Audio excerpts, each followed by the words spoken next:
भूतनी aunty part 2। एक छोटा सा शहर था। शहर में थी एक कॉलोनी, नाम था भूतनवाड़ी। भूतनवाड़ी कॉलोनी की हर माँ डर के साए में जीती थी, क्योंकि भूतनवाड़ी के एक घर में एक बूढ़ी भूतनी जंगल से रहने आई थी, जो कॉलोनी के छोटे छोटे बच्चों को पकड़कर सताती थी और उन्हें खा जाती थी। भूतनी बूढ़ी थी, लेकिन काले जादू में माहिर थी। वो किसी खूबसूरत आंटी का रूप ले लेती और मैदान में खेल रहे बच्चों के पास जाकर उन्हें बहला फुसलाकर अपने घर ले आती और फिर मार देती। चल बेटा, मेरे घर चल, मैं तुम्हें रबड़ी खिलाती हूँ। बच्चा भी भूतनी की बातों में आ जाता और आंटी बनी भूतनी की उंगली पकड़कर उसके साथ चलने लगता। अपने घर में कदम रखते ही अचानक भूतनी का रूप बदल जाता और वो अपने असली रूप में आ जाती, जिसे देखकर बच्चा डर जाता। मम्मी बचाओ, छोड़ो मुझे, तुम आंटी नहीं भूतनी हो। भूतनी नहीं, भूतनी आंटी। खाने आया था रबड़ी, खुद खाना बन जाएगा।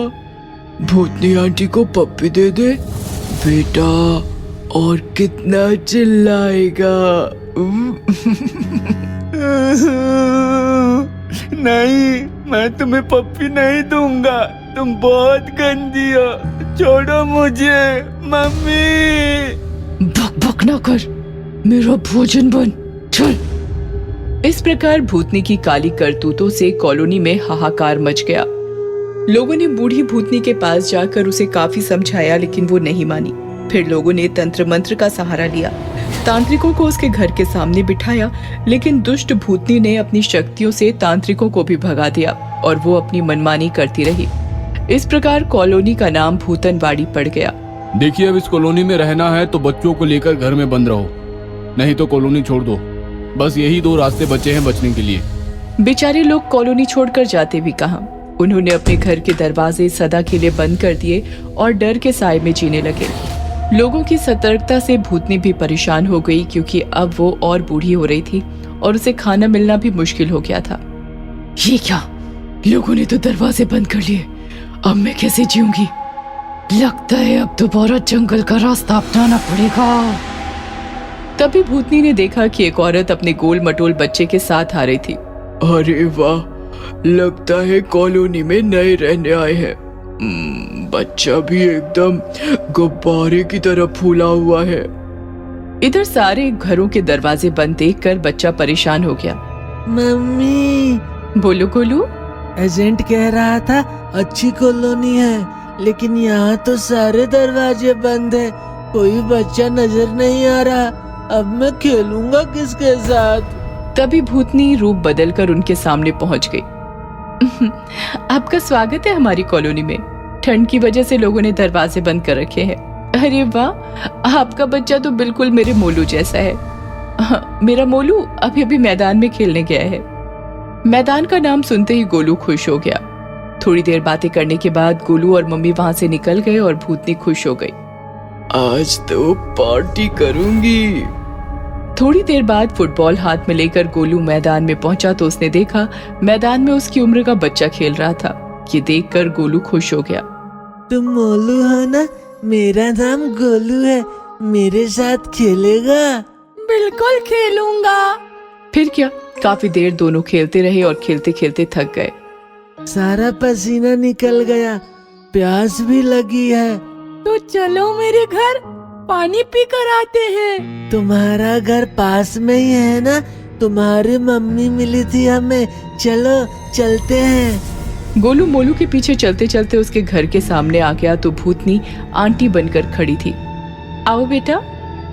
गोलू मोलू के साथ जैसे ही अंदर गया, घर का दरवाजा अचानक बंद हो गया और मोलू भी गायब हो गया। मोलू, कहाँ हो तुम? घर में आए गोलू, इसलिए भेजा मैंने नकली मोलू। भूतनी का खौफनाक रूप देखकर गोलू कांपने लगा। बचाओ, बचाओ मम्मी। पीने आया था पानी, अब मेरी प्यास मिटाएगा। भूतनी आंटी को पप्पी दे दे बेटा, और कितना चिल्लाएगा? प्लीज मुझे मत मारो, मैं अपनी मम्मी का इकलौता बच्चा हूँ। मम्मी का इकलौता बच्चा? जैसे हो गाजर कच्चा कच्चा, चप चप करके चबा जाऊं, हाथ लगा एक कच्चा बच्चा। ऐसा कहकर भूतनी गोलू की तरफ बढ़ने लगी और गोलू पीछे पीछे सरकने लगा। जैसे ही भूतनी ने गोलू को छुआ, उसे बिजली का तेज धक्का लगा और वो जलने लगी। ये मेरे साथ क्या हो रहा है? तभी गोलू की मम्मी वहां आई। बिल्कुल सही हो रहा है, तुम्हें क्या लगा मैंने तुम्हें पहचाना नहीं? तेरी जैसी सैकड़ों भूतनियां देखी हैं मैंने। मैं जल क्यों रही हूँ? क्योंकि गोलू के गले में उसकी दादी का दिया हुआ ताबीज है। तेरे जैसी हजारों भूतनियां एक होकर आए तो भी गोलू को छूते ही भस्म हो जाएगी। इतनी शक्ति है इस ताबीज में। चल गोलू। ऐसा कहकर मम्मी गोलू को लेकर निकल गई और भूतनी आंटी तड़प तड़प कर राख हो गई। फिर क्या, फिर तो कॉलोनी के सारे दरवाजे गोलू और उसकी मम्मी के स्वागत के लिए खुल गए। भूतनी की शादी। एक शहर में एक मॉल था। किसी कारणवश वो 2 साल से बंद था। उस मॉल में एक भयानक भूतनी रहने आई थी। लगता है मेरी शक्तियाँ दिन प्रतिदिन कमजोर होती जा रही हैं। मुझे काली रानी की आराधना करनी पड़ेगी। भूतनी दिन रात आराधना करके काली रानी को प्रसन्न करने में जुट जाती है। रात को काली काली, दिन को काला काला, काली रानी के नाम की जपती हूँ मैं काली माला। 2 महीनों तक आराधना करने के बाद काली रानी प्रसन्न होती है और भूतनी को दर्शन देती है। रात रहेगी काली, दिन भी होगा काला, बोल काली रानी की तू क्यों जपती है माला? हे काली रानी, मैं दिन प्रतिदिन बूढ़ी होती जा रही हूँ, शक्तिहीन होती जा रही हूँ। मुझे ऐसा उपाय बता कि मैं जवान हो जाऊं, ताकतवर हो जाऊं। ठीक है, तू शादी कर ले, किसी भूत से नहीं, इंसान से। शादी की पहली रात उसे मार देना, तू फिर से जवान हो जाएगी और ताकतवर हो जाएगी। ठीक है रानी, अपना काला साया ऐसे ही मुझ पर कायम रखना। काले साम्राज्य की जय हो, जय हो। आशीर्वाद देकर काली रानी चली जाती है और भूतनी दूल्हा ढूंढने में लग जाती है। क्या यार राहुल, तू शादी कब करेगा और हमें पार्टी कब देगा? कोई ढंग की लड़की भी तो मिलनी चाहिए। तेरी चिंता मैं दूर किए देता हूँ। मोबाइल दे अपना।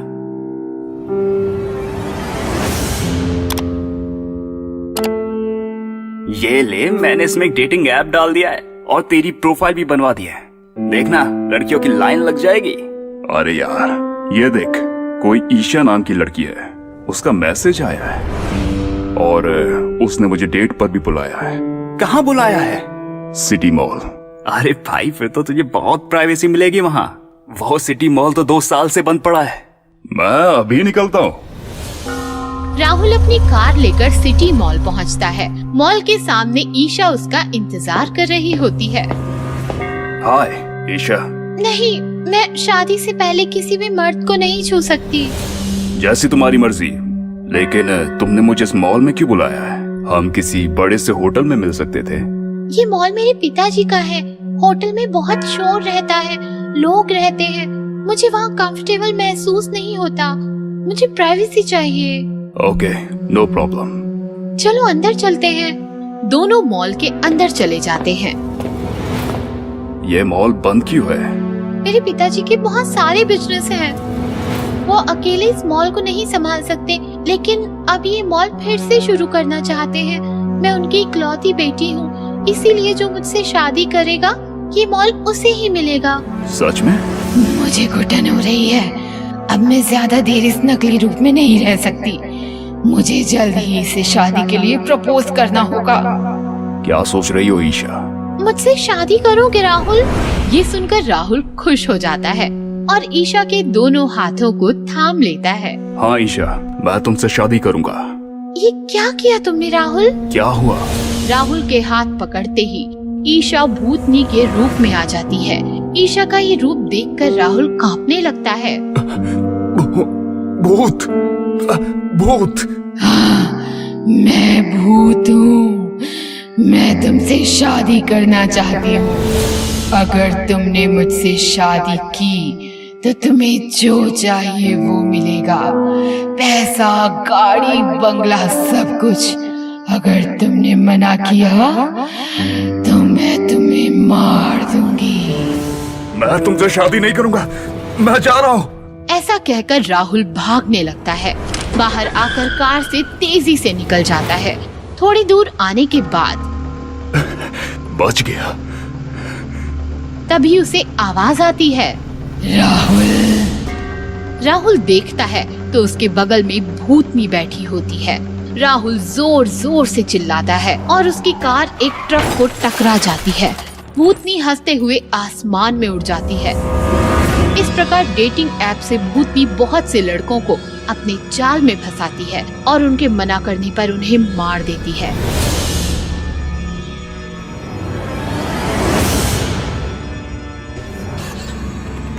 एक दिन सुशांत नाम का लड़का भूतनी से मिलने आता है। भूतनी रूप बदलकर उसे मिलती है। हाय ईशा। सॉरी, मैं शादी से पहले गैर मर्द को नहीं छूती। मुझे पता है तुम ईशा नहीं, भूतनी हो। ईशा अपने असली रूप में आ जाती है। फिर भी तुम मुझसे डरे नहीं? नहीं, क्योंकि मैं तुमसे शादी करना चाहता हूँ। लेकिन क्यों? मेरी कुंडली में दोष है। जो लड़की मुझसे शादी करेगी वो उसी दिन मर जाएगी, इसलिए कोई भी लड़की मुझसे शादी करने में डरती है। तो तुम मुझे बलि का बकरा बनाना चाहते हो? ऐसा नहीं, शादी से पहले पंडित जी एक यज्ञ करेंगे जिसके बाद तुम्हें कोई खतरा नहीं होगा, फिर हम शादी कर सकते हैं। फिर तुमने ये बात उन लड़कियों को क्यों नहीं बताई? मैंने बताया, लेकिन किसी ने मेरा भरोसा नहीं किया। और वैसे भी उनसे शादी करके मुझे क्या मिलेगा? तुमसे शादी करूंगा तो मुझे बंगला, गाड़ी, पैसा सब कुछ मिलेगा। लगता है बड़ा लालची है, ये मेरे जाल में फंस जाएगा। ठीक है, तो फिर हम आज रात को ही शादी करेंगे। तुम पंडित को लेकर आ जाना। रात होती है। मॉल में शादी की सारी तैयारियां हो जाती हैं। पंडित बड़ा सा यज्ञ करता है।